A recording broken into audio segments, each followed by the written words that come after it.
सद्गुरुवे नमः।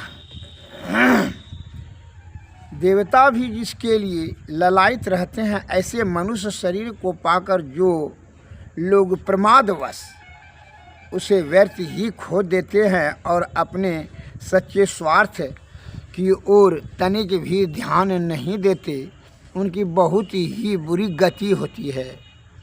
मनुष्य शरीर मोक्ष का दरवाज़ा है। इसी शरीर में आकर मनुष्य सारे बंधनों से छूट सकता है। इसे पाकर जो मनुष्य केवल अनर्थमय धन में ही आसक्त रहता है, वह बुद्धिमान नहीं है। धन होने पर भी जो मनुष्य उस धन का हिस्सा पाने के अधिकारी देवता, ऋषि, पितर, मनुष्य, अन्य प्राणी जाति वाले तथा बंधु बांधवों को उनका हिस्सा नहीं देता, वह कृपण मनुष्य अवश्य ही नीचे गिरता है। धन हो तो उसे गरीब परिवार और उचित अधिकारियों को यथायोग्य देते रहकर भगवान की सेवा करो, इससे तुम्हारे दोनों लोक बन जाएंगे। नहीं है तो पाप भरे साधनों से उसे कमाने की चेष्टा ना करो।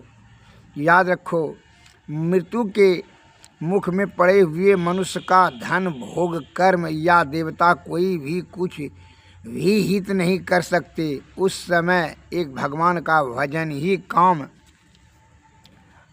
आता है।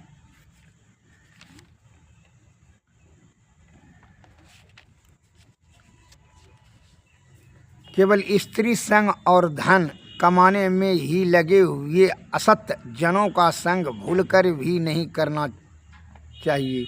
ऐसे विषयी पुरुष के पीछे चलने वाला जैसे अंधे के पीछे चलने वाला अंधा गिरता है, वैसे ही गिर जाता है।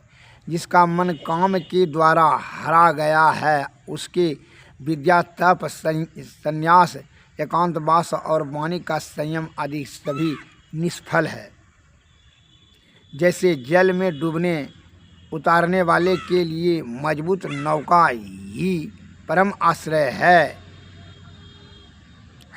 वैसे ही भवसागर में डूबने वाले जीवों के लिए सच्चे संत की ही एकमात्र आश्रय है। बिना ही किसी हेतु के भगवान में चित्त लगाने वाले शांत, समदर्शी, ममता रहित, अहंकार रहित और राग द्वेषा आदि द्वंद्वों से छूटे हुए अकिंचन ही सच्चे संत हैं। सूर्य तो बाहरी नेत्रों को प्रकाशित करते हैं, परंतु संत जन भीतर के ज्ञान रूपी नेत्रों को प्रकाशित कर देते हैं। ऐसे संत ही सच्चे देवता और मित्र हैं, वे भगवान के रूप ही हैं।